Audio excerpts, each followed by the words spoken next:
Hi, I'm Ed Kaminsky. I'm with Shorewood Realtors in Manhattan Beach, California.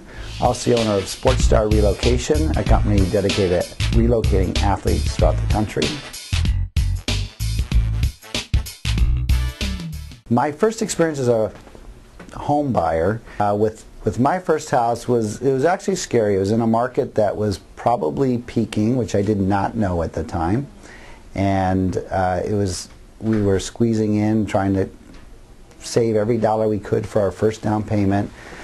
And it was, even though I was in real estate, I was definitely very scared. But we got the deal closed, and ultimately that first experience ended up being a mistake because the market did crash, and we lost that particular home. We learned a lot from that first experience about really what to look for, where the market is, how to address affordability based on your financial situation, and now we're able to really convey those same experiences we've had to a lot of our clients. You know, April 30th, 2010 is a very important date for first-time home buyers because the government has recently extended what's called the home buyer tax credit to home buyers if they purchase a home and are in transaction by April 30th.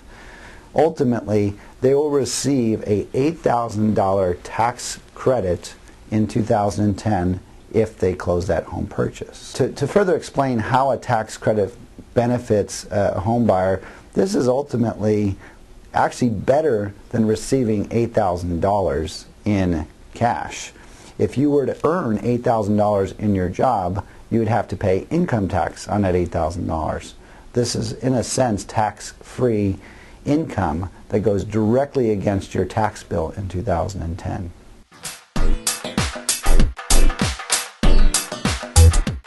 First steps you want to do to be able to take advantage of the $8,000 credit right now is, first of all, you want to identify, number one, are you qualified to make a purchase by sitting down with a mortgage lender, whether it's a major institution or a mortgage broker, and really identify how much do you qualify to spend, number one. If you are in a position to purchase a home, that's always going to be your most important first step. Now, there are rules in relationship to the credit as far as the amount of income that you make. So they have actually raised the level of income. I believe it's $225,000 for a married couple, or $125,000 if you are single.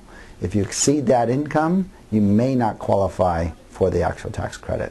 A couple other professionals that you should seek out in this process, of course, is in making the real estate purchase, you definitely want to speak to a well-qualified real estate agent who can inform you of what prices are in the marketplace, what to expect in the offering process, the information you're going to need to be able to write an offer, but also you also want to speak to your accountant or your CPA in regards to your qualifying income and how it relates to that tax credit. You certainly don't want to go into this purchase assuming you're going to get an $8,000 credit, and then you find out when you sit down with your accountant a year later that you did not qualify. So I would definitely recommend you speak to your accountant, your real estate agent, and a mortgage lender.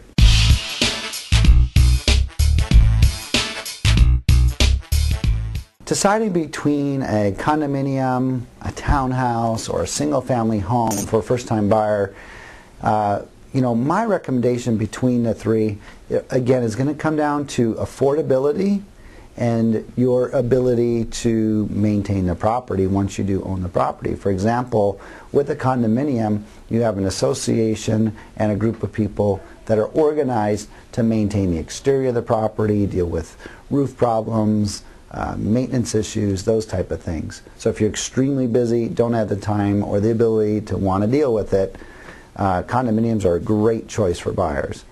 If you are okay with dealing with the daily maintenance or monthly maintenance for a single-family home, there's obviously large benefits of owning a house over a condo. You don't have rules and regulations. You can paint it any color you want. It's your personal home. But there's definitely more maintenance issues involved with owning a single-family home. As a woman buying your first home, obviously you want to look at your basic capabilities both financially and physically or mentally of what you have to deal with in owning that home. Again, that kind of relates back to, should you buy a condo or a house? Do you feel fairly handy and you can take on a few repairs here and there? Or do you actually have access to great services like a good handyman, a good plumber, a good electrician that can take care of those issues? So a lot of that's going to be based on your time you have available. If you're working 12-hour days and then you're taking care of the kids for 6 hours a day and you sleep for 6 hours a day, there's no time left over. You've got to take that into account with any large purchase like this.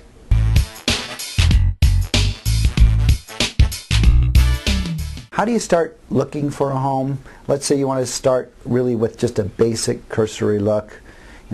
Your best bet, of course, is get on the internet and do a home search. There are dozens, if not hundreds, of sites that have ample amount of local inventory in your marketplace of every home that's for sale, the prices that they are. Also, a lot of local realtors will offer certain web portals, as they call it, to access the MLS, what we call the MLS, which is the multiple listing service, directly, so you can actually see the same homes that are for sale that real estate agents look at when they're in their offices.